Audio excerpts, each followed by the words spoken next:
It's been almost 5 years since the Russian invasion in Georgia. What, in your opinion, changed for these 5 years, and what has remained the same? Well, it was a terrible event, and it was a momentous event for Georgia, and had even broader consequences beyond the borders of Georgia and the borders of Russia even.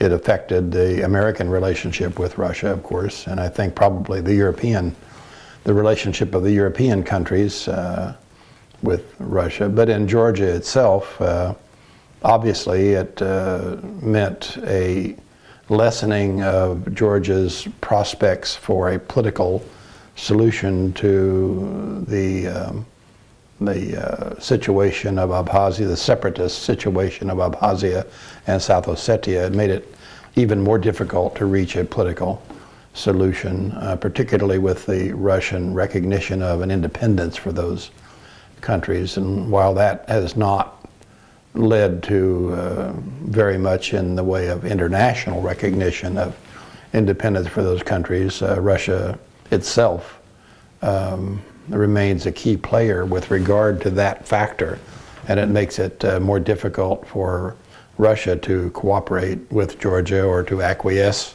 in some kind of a political solution, because they have to overcome the fact that they have recognized the independence of those two political entities.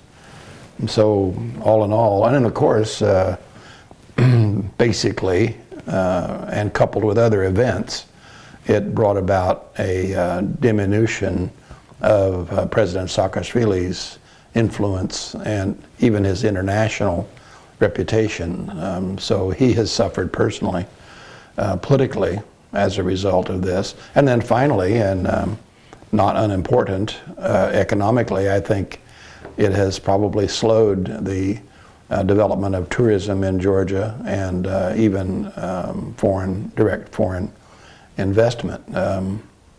It has been followed, it's true, by some improvement in Georgian-Russian trade relations, and that's a good thing, but that does not make up, I think, for the economic losses that were suffered and are still being suffered as a result of the events in August of 2008.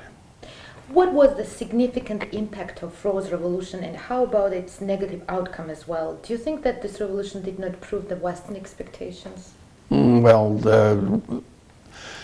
the West, I guess, in general, and Americans in particular, perhaps expected too much, too fast. We should have been maybe a little more cautious. We do have a tendency to put white hats or black hats on people. We tend not to like shades of gray. It's an American fault, I would say. Diplomats maybe are a little more free of it than other people, but most Americans like to see things in black and white terms. And so we saw Georgia in white terms when it should have had shades of gray. And that has not been good for Georgia's image in the United States, and still suffering some effect from that even day by day, I would say. I think Georgia can overcome that. Georgia is an inherently democratic state. The Georgian people are inherently democratic people. And I think that they can overcome these difficulties. But you know, it has seen some setbacks, certainly, in its image in the West and in the United States. The Rose Revolution did accomplish quite a lot. With all respect to former President Shevardnadze, and I like Shevardnadze very much, and he had a lot of friends in the United States, much more important than I was. James Baker, a number of presidents, members of Congress, members of the media, public opinion. People really liked Shevardnadze in the United States, and so I think no one in America wished him ill. And I know it was probably a great personal tragedy for him to be pushed aside the way he was by the political developments in the movement which occurred. But it did occur, and the result was, I think, Georgia began to move forward again when it had become quite stagnant politically, economically, almost any way you can imagine. And reforms were carried out after the Rose Revolution. Corruption was lessened. Economic development began to occur. Taxes and revenue were collected, which they had not been for years. And so civil servants were paid their back salaries, pensions were not only paid but were increased. Infrastructure was improved and repaired, which it needed desperately to be done. There were a great number of positive developments from the Rose Revolution. But as we see every day almost, there were also some excesses that were committed, sometimes in the name of progress, because again, I think people went very fast, maybe partly as a result of our own expectations. We all had high expectations, even the Georgian people had very high expectations. And so perhaps it was inevitable that not all of these expectations would be met. Is Georgia still a model in a U.S. frame of mind? Yes, it is a model, but perhaps not quite as much of a model as we thought back in 2002 and 2003. But if you consider the neighborhood, it's not a very stable neighborhood, to put it mildly. We have the Nagorno-Karabakh conflict area between Azerbaijan and Armenia. I wouldn't say that neither Armenia nor Azerbaijan are, great models for democracy. I think Georgia is more of a model for democracy than either two of those states. And I know them pretty well. I was ambassador in Azerbaijan and I visited Armenia many, many times. So, there's still quite a bit to be said for Georgia, but its image has become somewhat tarnished as a result of the August War, as a result of some of the political excesses that were committed and are still being, by the previous government, and are still being committed by this government.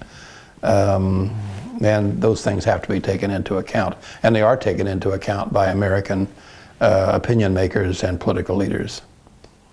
What do you consider a real threat for Georgia's national security? Well, Georgia does have a number of threats. I mentioned earlier it is an unstable area in which it lives, in which it's located, and not just in its neighbors to the east and to the south, but to the north. You have the unrest in the northern Caucasus, which I'm sure is more of a threat for the authorities in Moscow than it is for Georgia. I don't think there's any likelihood of a kind of a spillover effect, although in the 19th century there was, as you remember.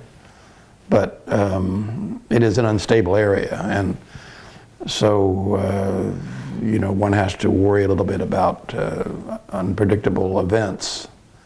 Georgia does seem to have resolved the issue of the Chechen fighters who were coming over and wintering over in the Pankizi Gorge. That is one success, which was started actually under President Shevardnadze. Let's give him credit for that, and with our help. And that, I think, has helped considerably, and even in its relationship, even in Georgia's relationship with Russia, I think that's helped considerably. But it still remains in a difficult area, and one which contains a degree of instability. Happily, there are no direct threats against Georgia from these situations, from the Nagorno-Karabakh situation, even from the northern Caucasus situation. Even South Ossetia does not really have that warm a relationship with North Ossetia. And you have always this Caucasus mountain range, which has more or less sheltered Georgia for all these centuries and will continue to do so for eternity. So situation could be worse, but it could be a lot better. What Georgia needs, frankly, is economic growth and development. And while we do continue to help with our Millennium Challenge program, and I know the European Neighborhood Policy, they help in a similar way. And we have our own U.S. aid programs, even separate from the Millennium Challenge program. We do what we can to help. But these assistance programs are not enough. Georgia needs to develop its tourism industry. It needs to develop some light industry, and to broaden its range of trading partners. And I know that the previous government worked on that. I'm sure that the present government is working on that, but not enough progress has been made in that regard. And so there remains a higher level of unemployment than anyone would like, and what I would call underemployment, where people have a job but they don't really work at their full capacity in that job. And yet things need doing in Georgia, things need working on, and agriculture in particular needs more development. I don't know what the situation is with my good friend, the Minister of Agriculture, David Gebrselassie. I'm not really in touch with Georgia on a day-to-day basis. He's certainly a very decent person, and I wish him well, but I don't know exactly what his status is. But agriculture needs a lot of work and has always needed a lot of work in Georgia. How do you view the notion of NATO membership given the occupation, and what do you think of the recent bill in the Senate? In your opinion, what was the substance of negative amendments?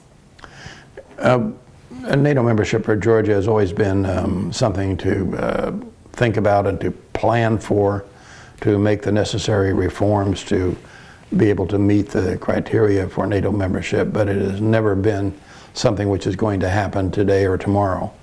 And quite frankly, the prospects for full NATO membership have been pushed backward by the events in August of 2008, and it will take some time to recover from that setback.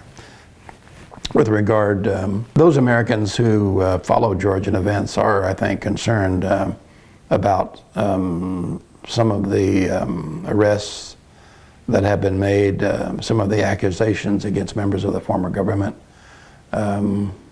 I'm not saying that wrongdoing should not be investigated and that people who have committed criminal acts or acts of fraud or corruption, serious corruption, should not be brought to justice. Of course they should, but there should not be any kind of a circus atmosphere about it. And the previous government, by the way, was guilty of this as well, and we didn't really say very much about it publicly, although privately we did. I did personally to President Saakashvili. So, you know, we have a saying, it's an international saying, not just an American one, to the victor belong the spoils, and I think Georgians tend to operate on that basis. If you're in power, you can take advantage of your situation in a way which sometimes is not conducive to democratic development. And so there are Americans, including in leadership positions, who worry about